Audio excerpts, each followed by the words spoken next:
Itoophiyaan waraanaaf qophii irra jiraachuu ishee beeksiftee jirti.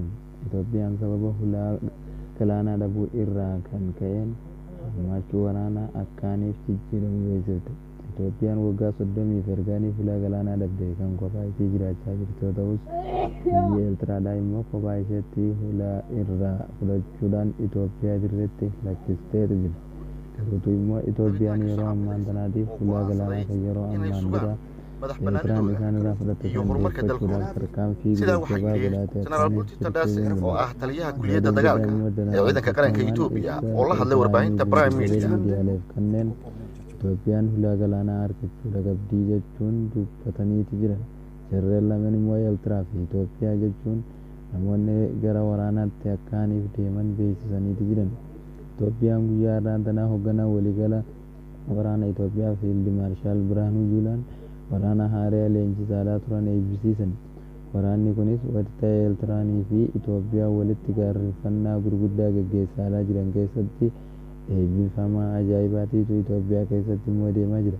Garuutu immoo gara Itoophiyaadhaa gara Eertiraadhaati Itoophiyaan gonkumaa bishaan keenya argachuu hin dandeessu jechuun dubbataniiti jiran. Garuutu immoo hulaan Assab akkaaniif Itoophiyaa taatu jechuudhaan Itoophiyaan dhaadachaati jirti. Gadda immoo muummichi ministeera Itoophiyaa hooggantoota waraanaa guutuu walitti qabuun isaanii waliin marii garaagaraatis taasisaniiti jiran. Haaluma kanaatiin Itoophiyaan leenjii waraanaa kan ajaa'ibaa kan mul'isaa jirtu ta'us, garuutu immoo biyyoonni ollaadhaa kan akka Masrii fi Suudaan waa'ee laga Abbayyaa irratti waan ajaa'ibsiisaa ta'an isaanis gadi dhufaati jiran.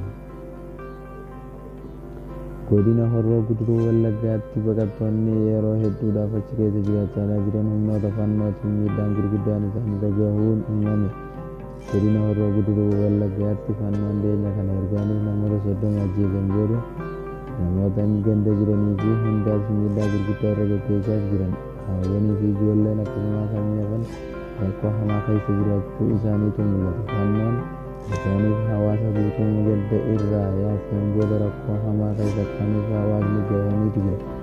Hawaasni kun immoo nama tokko dhabuudhaan miidhaan gurguddaan isaanirra gahaa kan jiru sagalee viidiyoo isaanirraa waraabamee kan namoota hedduu rifaasisee fi ilmaan Oromoodhaan jecha jiran mara akkamiif sagaletaan jechuun hawaasni isaanii jechaa jiran.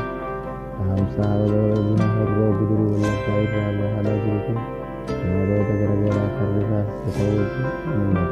Garuutu immoo mootummaan hanga ammaatti deebii takka osoo hin kennin callisee kan dhageeffachaa jiru ta'a.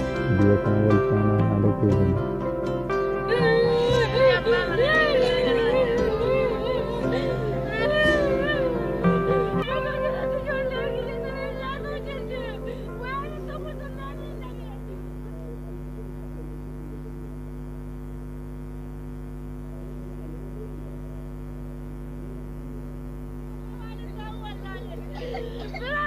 Akkuma viidiyoo kana dhaggeeffannutti immoo Godina Horroo Guduruu Wallaggaatti taateen taanaa jiru kan akkaan nama rifaasisudha.